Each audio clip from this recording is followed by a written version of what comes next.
Hello, everyone, and as always, thank you for downloading and watching SuppTalk Radio. Two of our four people you recognize. We have Justin from Supplement Snoop. Yes, sir. We have Nick James from Rage Nutrition. And honored, humbled, blessed, whatever other word you want to use, we have Rob Samborski, the originator of Apollon Nutrition and also the gym itself. Rob, welcome. Thank you so much, guys. I appreciate you having me. That's nice. Mm-hmm. I'm very excited to try that. Very excited. Right up your alley. So, Rob, a lot of people already recognize the other two gents here, but again, you're the creator and founder of both the gym and the supplement nutrition brand as well, correct? Sort of. Apollon Gym exists since '75, and Okay. I actually bought an existing gym. I mean, it was going to shit, but it was an existing business, and I bought it, I believe, in 2008. Okay, and then the nutrition brand came into existence 2015, yes, correct. So did you create the brand to kind of have a gym brand, or was your goal from square one to get it distributed to everywhere? No, absolutely no aspirations whatsoever to distribute it anywhere. Apollon, kind of in the area like where we are in Edison, New Jersey, we are known for protein shakes, and I mean the gym always sold protein shakes to the public, you know, not just members, and people would stop by for a smoothie, for a protein shake. And as you know, I mean, we have experts here, so everybody knows the price of protein kept climbing up. I mean, especially in 2014-15, I remember we used to carry muscle milk.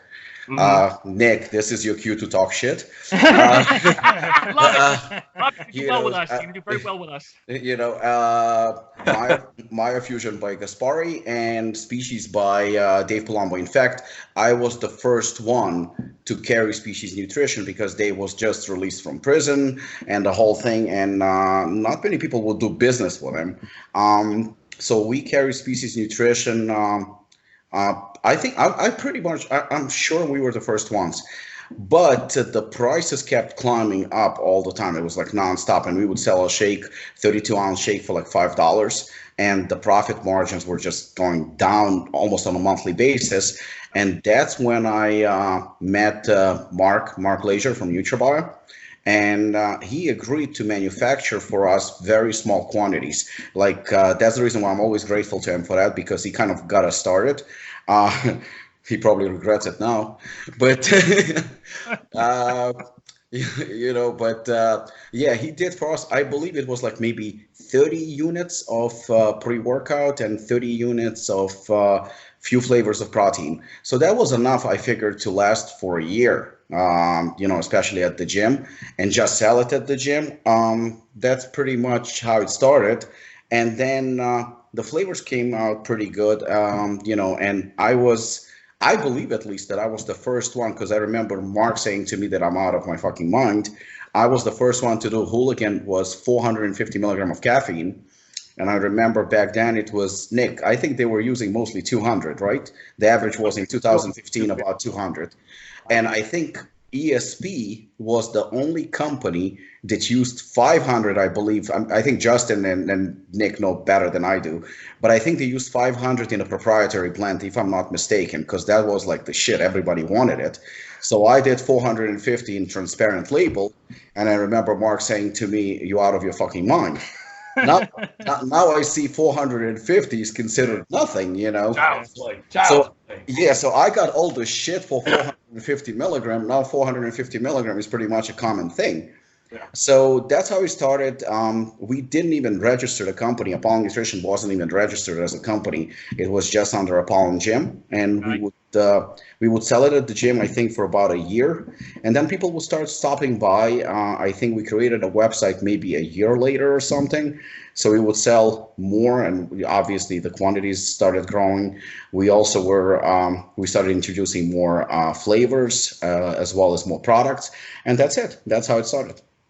So, Rob, when you dropped the line back in 15, you were transparent? You weren't hiding behind a prop blend? Yeah, I immediately went transparent. Really? So Yeah. you weren't afraid that people were going to rip off your formulas? Well, to be honest with you, I'm still learning about the business. You know, I'm not one of those guys who's going to say that I know everything, because I don't. I didn't know that there were so many pricks in this industry. I I had no idea that this is such a fucked up business, Oh, and everybody, smiles to your face and then fucking backstabs you. I didn't know that review channels are. Fuck! I started talking shit almost instantly. You know, stop, Justin, stop smiling.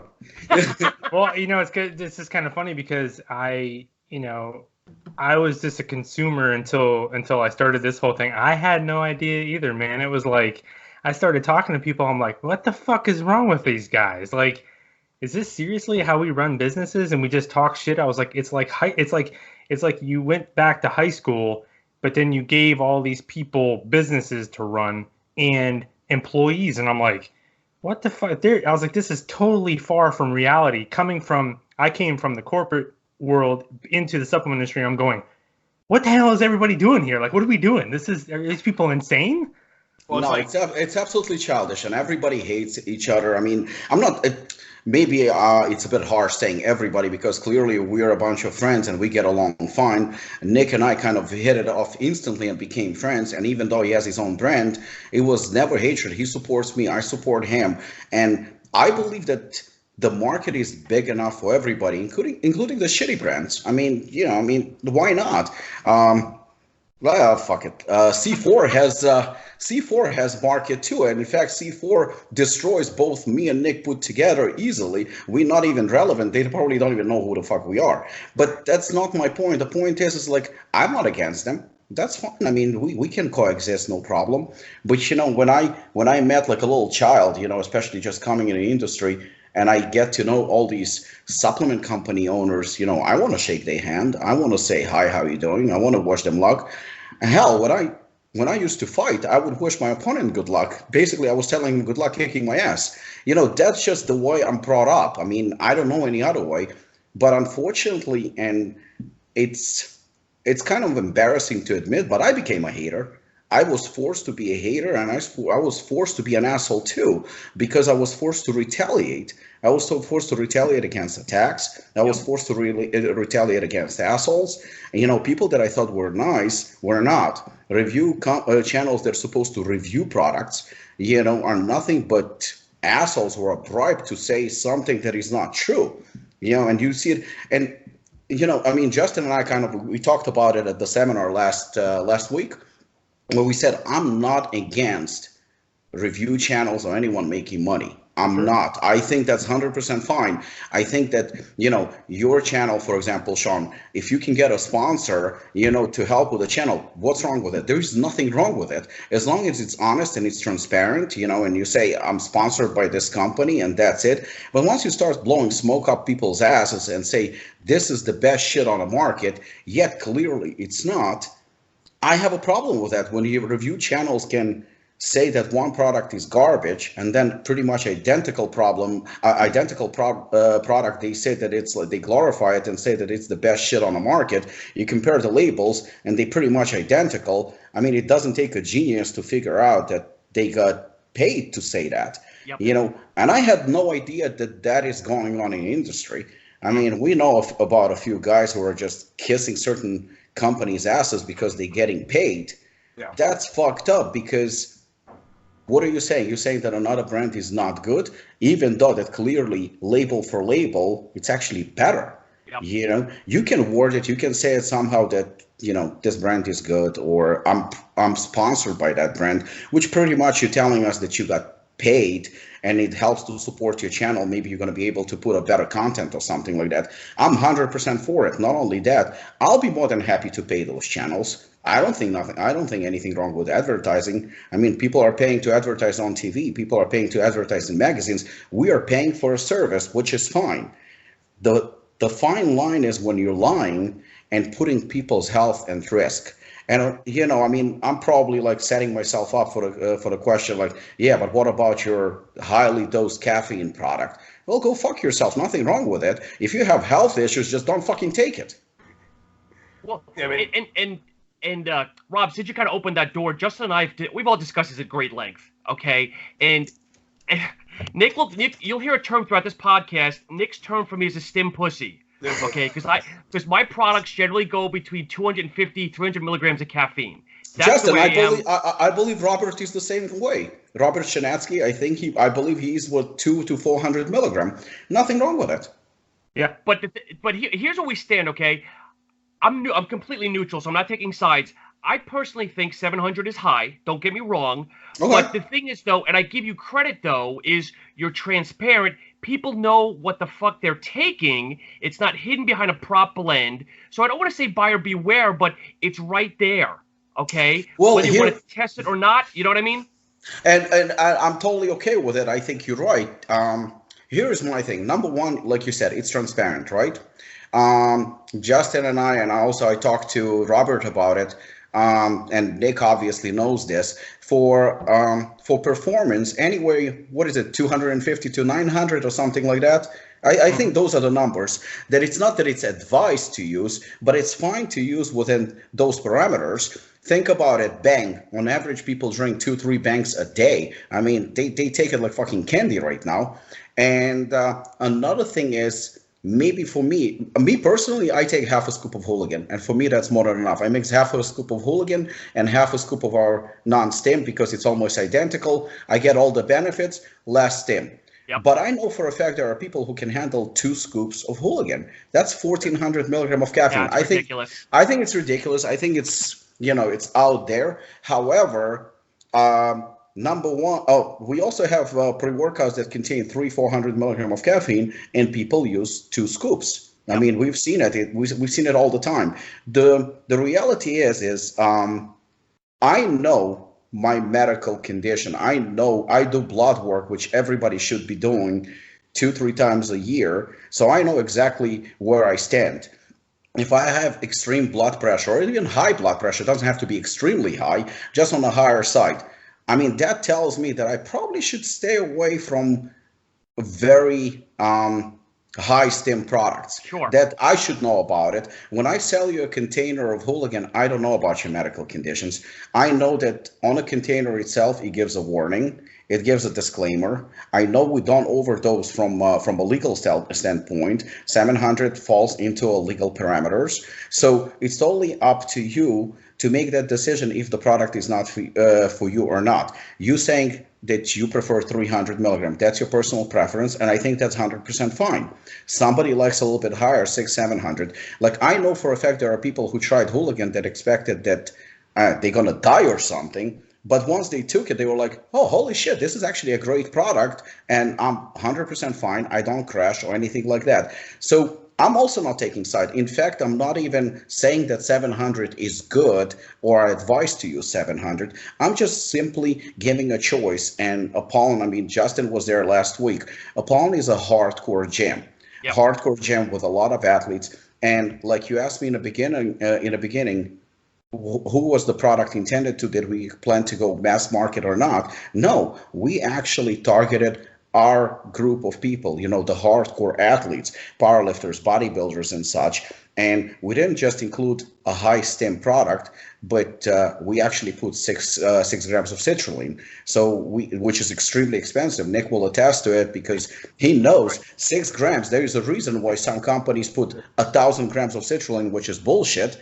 Why? Because they want it in there for the consumer to see, oh shit, they have citrulline, even though 1,000 milligram won't do shit. They don't want to put a full dose because guess what? Caffeine is cheap. Caffeine is very, very cheap. It costs cents. I can easily put 2,000 milligram of caffeine. It's still going to cost me a lot less than citrulline.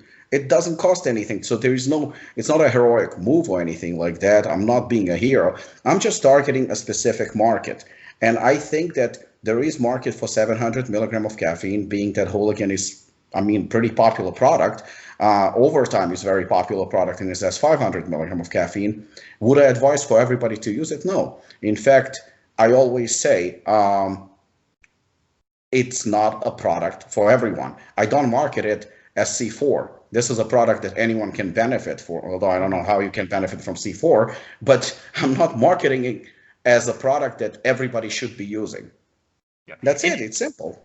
And Rob, with the utmost respect to both you and Nick, and I think Nick, we've discussed this in some of my posts, I guess it's almost like a game in my mind with some supplement companies who can come out with the more stimulant brand, but in the same boat, it's also a game sometimes with the users of Hooligan, I could 3-scoop that shit because that does nothing to me. It's almost like a game sometimes, I think. Maybe Nick can answer this better, but to me, that's called stupidity. I mean, when you're trying to play a Russian roulette sort of and say like, oh, you know what, I'm taking 1 scoop of Hooligan. Oh, fuck you. I can take 2 scoops and I can take 3 scoops. That's when you're becoming a little bit reckless and stupid, but it should be on the user, not on the company. And I do agree, like some of the companies are releasing like the stim cocktails that make no sense. But there is market for stim junkies. I mean, I'm guilty of it myself because we released Assassin, and I said it many times myself. That's not my favorite product. Yep. It's popular. It's not my favorite product. I personally, I mean, I have no use for it. But if somebody likes it, I'm not going to actually stop them. But we're actually kind of getting away from that product. I'm not saying we're not going to release it again because there is demand, and as long as we don't break the law or anything like that, there is a consumer for every product. You know, an average person will not take Assassin. An average product will not take Rage. You know, they're not going to take Immortal because it's not a product for them. And I've never seen Nick saying, take Immortal because that's the best shit on the market and everybody should be using it. No, he has his own target audience. He has his own, you know, following, and he targets them. I've never seen him saying like some other supplement company saying, I have the best shit on the market. Make sure you buy nothing but my product. All the other pre-workouts are shit. And I had the same conversation with TJ from Fitness Deal News, where I said, in my personal opinion, best pre-workout does not exist. Because we all have different needs. We all have different goals. We all play different sports. I myself don't use Hooligan. I don't use Hooligan. I will use Hooligan once in a blue moon because that's not my sport. I don't really lift weights lately. You know, I'm using my other product, which is intended for you know, for endurance and you know, and fighting and stuff like that. So everybody has his own. Does it mean Hooligan is shit? No. You know, Justin takes Hooligan, so I guess he likes it. I like it too, but it's not intended for me. I don't think it's the best pre-workout. Maybe it's the best in its own category, but not the best product. Yep. Yeah. I mean, I've turned around with customers. I've had friends of users of Immortal, and they've reached out to me about the product, and I've literally said no. I've not sold it to them. And they're like, what do you mean you don't want to sell me your product? I'm like, listen, like I had one girl one time, she's like, I've never taken a pre-workout. I don't want anything too strong. No. What do you recommend? There's Coffee. this product you can go to Vitamin Shop or whatever. You can buy C4 or something like that. I'm like, that's something for you. I said, I'm not going to sell you my product. I said, you're going to hate it. You're going to talk shit about it. I'm going to lose a customer before I even gain a customer. I'm like, it's not worth it. And, you know, it's like Rob said, every product out there has a market, whether it's a huge market like C4, small market like Immortal or Hooligan. We all have, every product there is a niche market for it. Now, you know, it's like my buddy that came out with the DMAA product. That shit sold like fucking wildfire. Insanity. Because people want DMAA. Is it real? Is it not real? Who the fuck knows? But people see it on the label, they go, oh, I miss it, I want it back. It has a market. Everything has a market. Whether it's a legal market or not legal market, that's a questionable story. But they have a market, no matter what it is. And it's like Rob with what's the 200 milligram caffeine one? The Kumite. Kumite. You know, it's like I told before. He's got 700 milligrams of Hooligan, and then he's got 200 milligram Kumite. So, you know, he makes products for both markets. It's not one of these things where not everybody's gonna want to take 700 milligrams every day. I'm a fucking crackhead. I love this shit. My girl, she takes the same workout as me. She takes a scoop of Immortal and a thermal burn, 723 milligrams of caffeine, stim bomb out your ass on top of everything else. We're fine, but that's for us. That's not for everybody. You know, it's like we try to tell people, I don't make the best pre-workout. I make, for me, what I think is a very high quality pre-workout, a high stim pre-workout, but it ain't for everybody. Shit.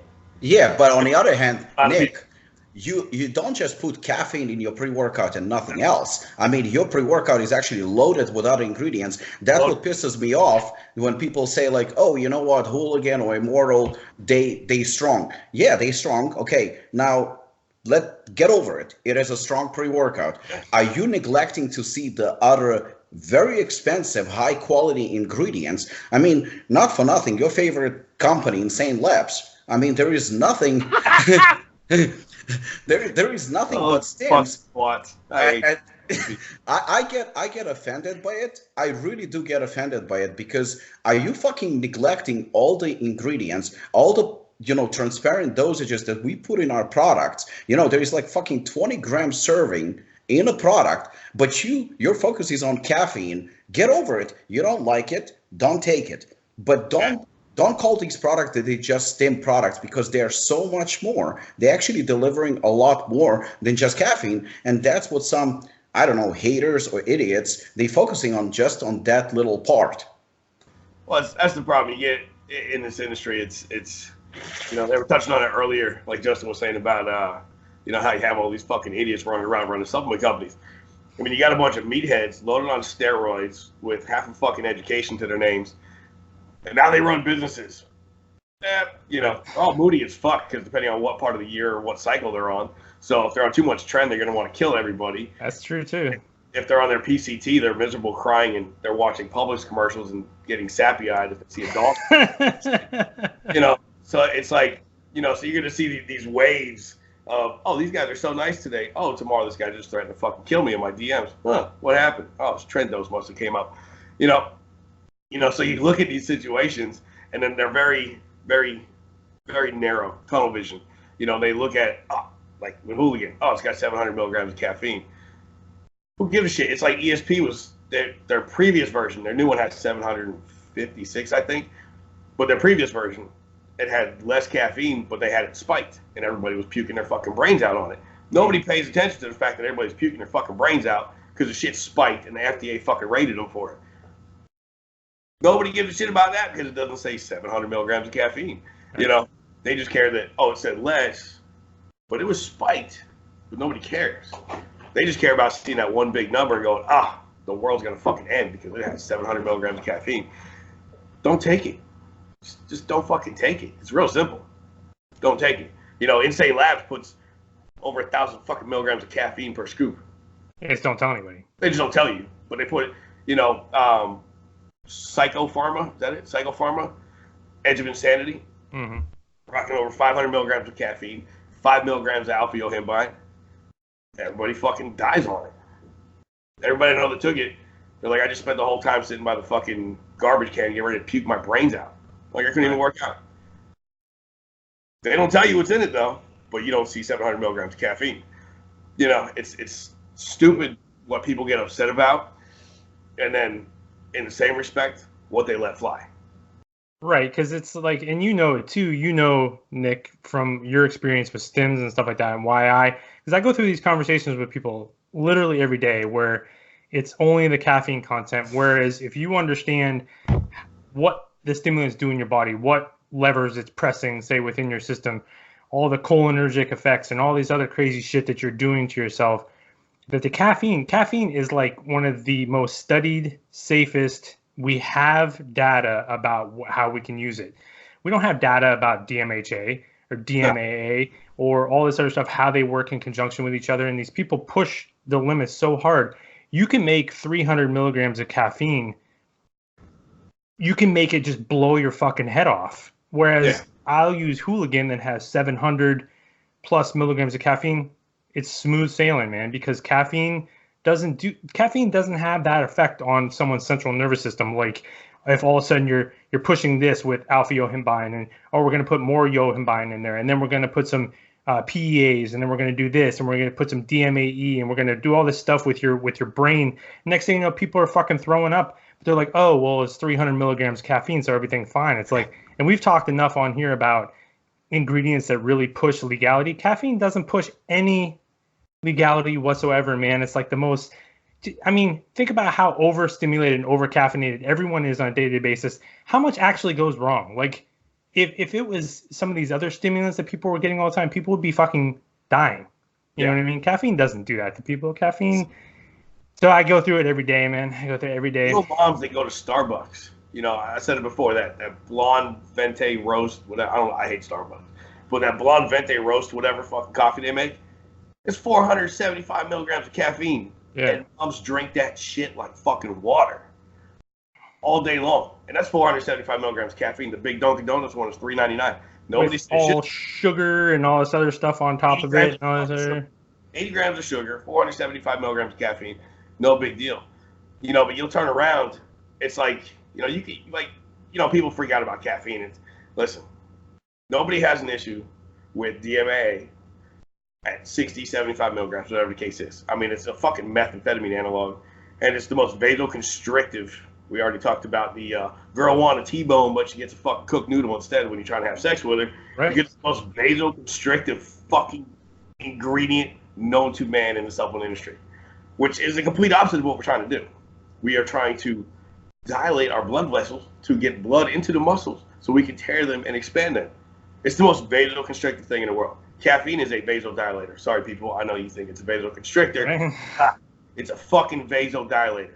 So even if you're taking an absurd amount of fucking caffeine, it's not vasoconstricted. It is a vasodilator. It starts vasoconstricted, and as soon as it hits your body, it's a vasodilator. Like, think about that. Think about that too. When you all of a sudden, so it's like, okay, I'm going to use a whole shit ton of caffeine, and then people use DMAA, and then they're like, oh, well, I'm going to go use some of these newer, intense pump focus formulas. So it's like you're vasoconstricting, you're vasodilating, you're pushing on all this stuff in your brain and stuff like that. And then people have the audacity to talk about caffeine content. That's why I'm like, what the fuck are we talking about here? Like, the caffeine is the least of the issue here. And it's like, but it's like that number, man, that number. People can't, but it's because we know caffeine, right? So, and that's just what it is. People can't go beyond, they don't want to learn beyond caffeine, right? They don't want to learn about it because it's tough, man. It's complex. It's crazy. It's biochemistry. It's shit's not easy. I mean, I got into it and I was like, what the fuck? And this is just some confusing stuff. But it's like, if you're going to be taking this stuff, I completely agree. It's our responsibility to understand what it is we're taking. When companies step over the line and they don't say, when they don't disclose certain information, or where they spike, kind of things, or you're doing things that you're not supposed to in the manufacturing process, that I have a problem with. But if you're fully disclosing, it is the consumer's responsibility. We're grown adults, hopefully. It's like, you have to understand what you're putting in your body, and there's no excuse not to. And you know what? And you know what? It comes to everything. Everything. It's not just caffeine. It's everything that has to do. If you're an adult, if you have a child, it's your responsibility to protect the child. Your responsibility to take the child to the doctor, and you're supposed to know what's wrong with your child. Obviously, you are there, especially, I don't know, till the age of 15, 16, 18. But, that's on you. Now, when it comes to your health, being an adult, that's on you. Only you. Nobody is there to protect you, and nobody's there to, I don't know what's going on with your body, and it's none of my business. I mean, it's a personal information, but you should know. About 10, 15 years ago, I used to do contest preparations, and I used to do diets and consulting and nutrition. That was basically my business before I bought Apollon Gym. So I had this client who came to me. She was not an athlete. She was a friend of somebody I coached, and she came to me. She was not planning to compete, anything like that. She just wanted to get in shape. So she came to me and she wanted to get in shape. I was supposed to give her a diet, a nutrition, supplements, tell her what protein to use, stuff like that, basic stuff. So we went over the program, and it was just initial, because usually I would give a very basic program and then see how her body reacts. So we went over the program, over the types of foods that I was recommending for her to eat, meals, ounces, cups, all that. I mean, obviously, the whole thing. So she thanked me, she left, and that's it. And I said to her, you know what? In about a week or two, let's get together, see how your body reacts, see how the progress is, and we'll take it from there. If I need to, reduce the amount of carbs, I will do so. Maybe I'm going to need to increase the, your cardio. I mean, we'll see. She says, yeah, absolutely, no problem. She was very happy. We went over everything. She left. I haven't heard from her in about 2 weeks. I tried to reach out to her because I was like, okay, that's strange. She paid me for my service. Just kind of strange that she didn't check in with me. Yeah. She didn't respond to me. I think maybe a week later, finally, she came to my house and she told me she's suing me. I was shocked. Suing you? Yeah, she's suing me. What? She was like, yeah, you should get a lawyer because I'm taking you to court. I was like, whoa, what the fuck did I do? I mean, again, there are no like crazy supplements or anything like that. This is absolutely 100% natural female who just wanted to get in shape. I was like, what the fuck did I do now? I mean, I started to play in my head. Maybe I said something inappropriate because of my fucked up sense of humor. So maybe she thought that, I don't know, I'm coming on to her. I was like, what the fuck is going on? So she goes to me. I ended up in a hospital. I'm like, oh, shit. I mean, how? Why? So apparently, in her program for breakfast, I remember I had her on some kind of protein shake or eggs or something like that. And then I had, I think, like, I don't know, half a cup of oatmeal, like, which is standard. And I had some mixed berries, an amount of mixed berries. Happens to be that she's allergic to blueberries. How the fuck was I supposed to know that? How is that your fault? So I was like, she goes, I'm allergic to blueberries. I ended up in a hospital. Come on. I said, but I mean, I had no clue. I said, why didn't you tell me you're allergic to blueberries? She says, well, I didn't know that. I said, so you didn't know what's wrong with you and you trying to sue me. I said, that's, obviously there was no case. Obviously there was no, no, she didn't sue me. Nothing happened, but that's just, I can't know what's wrong with you. I don't know what's wrong with you. If you are stupid and you're not going on a regular basis to check, your health and your blood work and everything to a doctor, and you don't know what's wrong with you, how the fuck am I supposed to know? Not only that, the supplements that we sell, forget about, Nick's product or my product. Every supplement, I mean, they are sold in a supplement store. They sold at GNC. They sold at Costco. You can go and pick them up. I mean, any of those products, especially if they even have a little bit of, maybe caffeine and your blood pressure is through the roof or something is wrong with you or you're allergic to nuts or I don't know. I mean, it's your responsibility to know. We can know these things. It's not our responsibility. And you're right. Caffeine's been studied forever. There is nothing wrong with it. There is a reason why there is no law that says you cannot put more than, 300 milligram of caffeine per serving. There is and especially with FDA being so strict and coming down on everything, caffeine is not even discussed because it's stupid. I mean, you have 400 today is average. It's not 200, it's 400. And the reason is, do I justify that number? Yes, I do. And here's why. Because like you said, you walk into Starbucks and there's 400 milligram of caffeine per serving just for people to go to work. In the morning, they just drink a cup of coffee or latte, whatever the fuck it is, and it's loaded with caffeine. Will it improve their performance? No, because the body already got used to it. Unfortunately, when your body is used to something, you have to kick it up a notch because otherwise nothing's going to happen. Is it a good practice? Probably not. But that's just the way life goes. Today, 400, 500 milligram of caffeine per day for an average consumer, if you think about it and you take into consideration bank and coffees and Starbucks and Dunkin' Donuts and all those fancy coffee places, 500 milligram per day is nothing. Child's play. It's child's play. I mean, I do at least 3 of these a day. That's 500 milligrams. That's on a light day. That's on a light day. My pre-workout, another almost 500 milligrams of caffeine. I mean, right there, I'm 1,500 to 2,000 milligrams every day, no matter what. My rest day today, I'll be under a gram of caffeine. But I mean, for me, 1,500 to 2,000 milligrams a day it's normal for a lot of people. Like, people don't realize it. Red Bull when they first came out was 80 milligrams caffeine. Still is. Now the average drink is 300 milligrams caffeine. And like, bang, people drink that shit like water. I mean, they drink it all day long. And to them, it's like, caffeine ain't gonna kill you. The other shit we put in there, yeah, possibly. Yeah, we don't know. We don't know. Well, and go back to like something that, unless you got a problem that you need to know about. Right. Something that Robbie said earlier that I want to kind of go back to and talk about is, you bring up C4, and C4 has sort of become the butt of a joke in a lot of circles within the supplement industry. But I don't really because think about it from where we're at in the supplement industry. A lot of people, myself included, I got using pre-workouts and supplements through C4.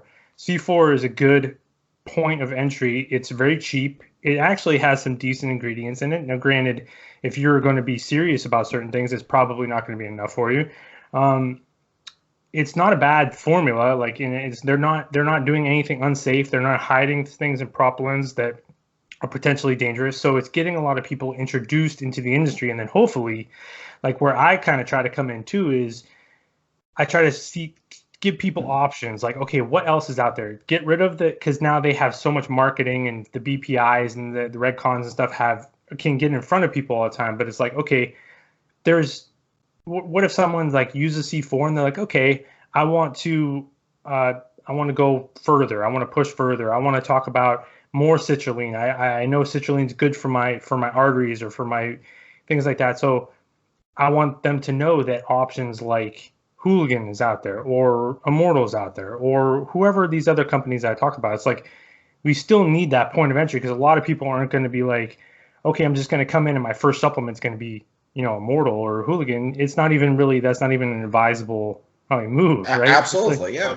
Like people talk about, they talk about how nootropics are so, that's brain health, right? So people ask me all the time, we talk about morphogen nutrition, more for brain. It's like the formula is absurd. And people always ask me, do you think I should take, it's like, well, have you ever used a nootropic? Have you ever used alpha GPC in any way? Have you ever used any sort of choline, source? And people are like, no. And I'm like, well, then well, I want to start small, and then you can always add. It's like that whole, you can't, like you go in for a haircut, right? You start trim a little bit off. You can't untrim it, right? You can't unfuck your supplement use, but you can always add to it. You know what I mean? It's like if you go beyond that, and then you're ultimately going to have a bad experience anyway. So it's like any company that can bring more consumers in. I shit on Alani Nu all the time, but to be the perfect truth is that's bringing a lot of people in that wouldn't normally be in the supplement industry.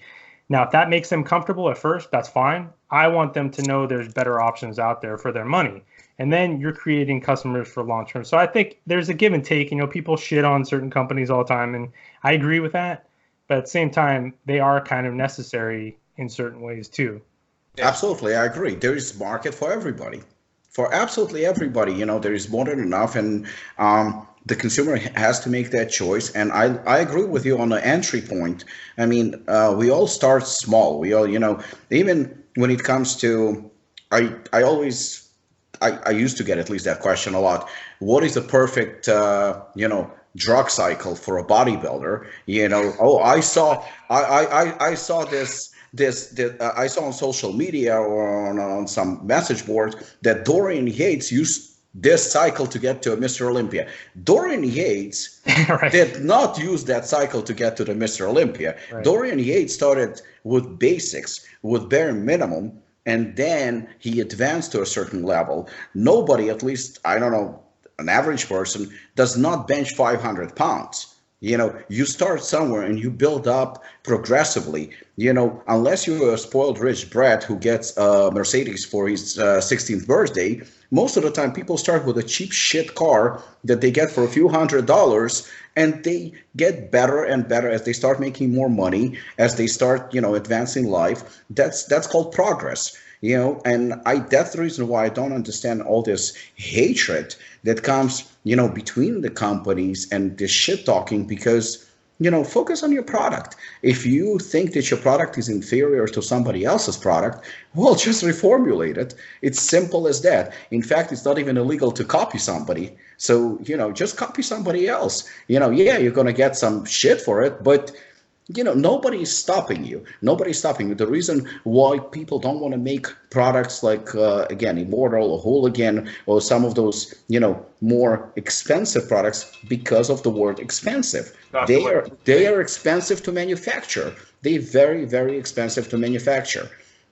The cheaper products are easier to manufacture because they're cheaper, hence the margins. That's the reason why, supplement stores, majority of them, don't want to carry premium brands. And why don't they want to carry premium brands? Because when somebody walks into a store, average price of pre-workout is what, 40 to 50 bucks. If you're buying from a company pre-workout that costs $12, because average pre-workout costs probably about $4 to $6 to make. So if they buy a product that costs $12 or $14 from the company is still making 100% profit easily. Now the store bought a product for $15 and they selling it for $40. They making unbelievable profit. They making margins of 60-70%. Of course they love their company. Now you have some schmuck walking into a supplement store who doesn't know anything. He needs to be educated. He needs to be explained. And then he walks in and sees some crappy pre-workout that he does not want, that is a proprietary blend shit, that just not a good product, that costs peanuts to make. And the supplement store owner or clerk goes, that's a great pre-workout. You're going to feel it. And, in case of insane labs, that pre-workout cannot cost more than a few bucks. It's $3 to make. It's $3. Then you have it for $40. It's a great margin. Will you feel it? Yeah. Will you feel it? Fuck yeah, you will feel it. It's stronger than Hooligan. It makes Hooligan feel like nothing. Why? It's a fucking 1,000 milligram of caffeine. It's easy. It's easy. It's very strong product. It has a serving of about 4 or 5 or 6 grams. There's nothing else in it, but that's how it works. That's the reason why nobody gets educated. Nobody gets explained on the product, and that's, I think, it's not even from a business perspective, just, to be responsible, to have certain accountability. We have to teach the consumer, you don't want to buy Hooligan, I'm fine with it. In fact, I'm telling you, don't buy it, because it's not for everybody. That's fine. There are a lot of good products on the market that probably going to fit you better. But if we educate the consumer and we explain to him what ingredients do, what is the right, milligram of a certain ingredient, or what's the dose it should be, because nobody knows. Somebody hears, oh, I heard citrulline is so good. It is good. It's fucking great. Do you know how much of it do you need? That's a thing. Yeah. Yeah. And it's like with the retailers, a lot of it goes back to, I've said it before, you got the manufacturer, they're wholesaling, they're making a 300% profit. And then the store, they're making a 200% profit. 200% profit selling shit versus 40% profit selling a great product. What are you going to push? You're always going to push a 200% profit margin. At the end of the day, your numbers look better that way. It's common economics right there. It's very simple. Make more money, sell more of it. Plain and simple. Is it the right way to go? No, there's retailers that completely avoid that business model 100%, like NutriFit.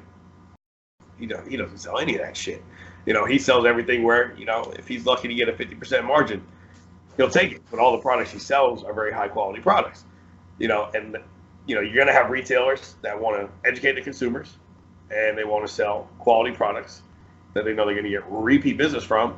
And then you have retailers that they just want to make a shit ton of fucking money, which is good for a short-term business plan, but long-term, not the most effective way to go. You're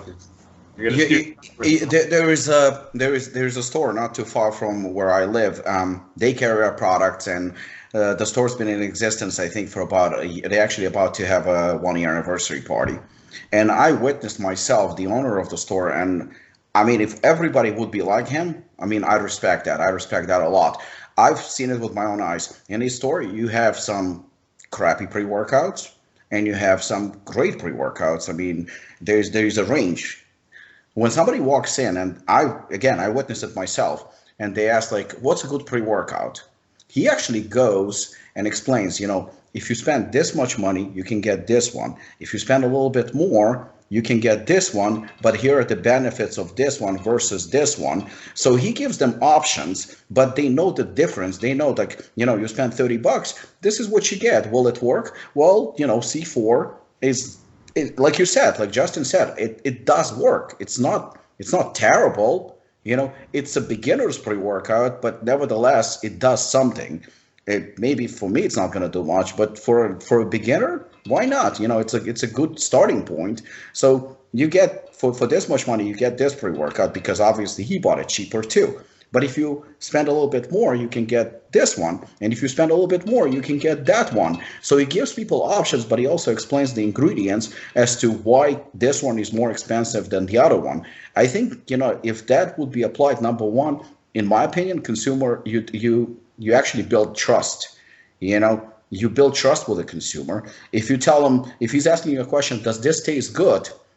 Oh my God, it tastes amazing and it tastes like shit. Well, guess what? You're probably going to sell to him once. Then the second time, you just lost his trust. He's not going to buy it from you again because you lost trust. That's just the way it is. When people used to ask me, how does assassin taste? I used to tell them, tastes like shit. Tastes like shit. Yeah, it's just terrible. I mean, it's horrible. It's the truth. It's the truth.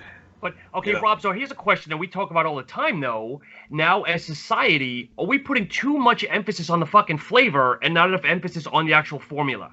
I think Justin smiled. That's a question for him, first and foremost. I mean, I'll answer quickly. I think that... I got some thoughts. I figured. I'll answer for myself. When I started the supplement company, I said I don't give a shit what it's going to taste like. Because in my opinion, I was making a product for athletes. I was making a product for somebody who cares more about results more than anything else. So to me, I mean, it doesn't really matter what it tastes like. At least that's what I thought. Unfortunately or fortunately, that depends how you spin it, it does matter. It does matter because people do pay attention to taste. I mean, if somebody as fucked up as Nick is, as I am, we don't give a fuck. We just But the average consumer does, especially if it's protein. I mean, I enjoy a good protein shake that tastes actually good because I'm going to have like 32 ounces and I actually want it to be enjoyable. If it's a pre-workout, I'll just down it as a shot. I really don't give a shit. Mm-hmm. But I don't know if it's an American thing because we are actually a little bit spoiled, so to speak. With so many choices. Should it matter? I think when it comes to a pre-workout, it shouldn't. When it comes to a protein shake, it helps a lot. It helps a lot, and the emphasis is definitely on flavor. And us as as companies that produce these products, we cannot neglect it. I mean, our labels used to look like shit, and our pre-workout used to taste also like shit. Did it affect us? Yeah, kind of, because for example, for a supplement store, he would point out like, Rob, your fucking labels look like you made them in a basement, it just doesn't stand out. So unfortunately, it makes different from a business perspective. Should it be as much of an emphasis as it is? No, because what drives me insane the most is when I see somebody posting on social media, oh, I want to try it. Now, what the fuck do you want to try? If it says on the label, it's a fully transparent label, and it's manufactured in a good, FDA-inspected facility, GMP certified and stuff like that, you see the ingredients. You really think you need to try it? What the fuck are you going to try? You're getting what's on the label. I mean, that's what you're getting. The reason why they want to try is because they want to try the flavor. So let me see, what do you want? You want something that works. I'm talking specifically about pre-workouts. You want something that you down as a shot, like this much. It's not a lot. You want something that works, or you want something that tastes good. You make a choice. But when it comes to BCAAs in general, when it comes to something that people drink throughout the workout, yeah, it does make a difference. I mean, as much as I hate to admit it, it does. Yeah. But I think Justin, again, can answer it much better. Well, no, I agree. I think my thing, I'm just trying to get, like, my point, I try to get people to look, because, yes, absolutely, flavor does matter. I think anymore, companies, especially as the formulas start to look the same, what else can we do for the consumer? We can make it taste good, too, and that absolutely should matter to people in a way. But my issue with it, and where I try to get people to think just a little bit differently, is exactly what you just said, Robbie. Why are you trying this pre-workout? Why are you buying this amino acid? Are you buying it for, because when we look at it in a way where we say, oh, I like the flavor, you're being a child about an adult decision taking something into your body. And I mean, it's cool, like, when, okay, hey, it tastes good, but if you're not thinking about this thing, what fucking drives me absolutely crazy is we still continue to look at products like, oh, it's a pre-workout. Oh, it's a fat burner. Oh, no, it's a collection of ingredients designed for a specific purpose. If you don't understand what those ingredients are doing, then you don't take them into your body. And if your excuse is, if you go, oh, well, it fucking tastes good, you're a child. You shouldn't be playing this game right now if that's your concern. Unless you understand, okay, this is what citrulline does. This is what beta-alanine does. This is how it can help me in my life. Then you know what? By all means, I love a good protein shake. I love a good amino acid product. If a pre-workout tastes good, man, that's great. But that can't be your priority. Why you're buying a product? Exactly what you said. What if Immortal tasted like fucking candy? You'd have people, oh my god, this is the best tasting shit ever. Not to mention it will blow your head off if you're drinking too. So you have to understand what these things are first before we start talking about flavor. It is very important and it should be part of the game, but people need to understand why they're taking shit before they start talking about flavors. It just is. It's just the priorities are out of whack when it comes to stuff like that. Oh, speaking of flavor, I heard a couple reviewers say there's this amazing chocolate Chips Ahoy flavored protein out there. Oh God, here we go. It was all right. Nick, I think the term was game changer. Ooh, Yeah. Let's talk about that. Let's talk about game The term was changer. game changer, and I think that cost the company about $20,000 for them to say game changer. It's the most amazing taste of pre-workout in the world, and yet when people got it, they all said it tasted like shit.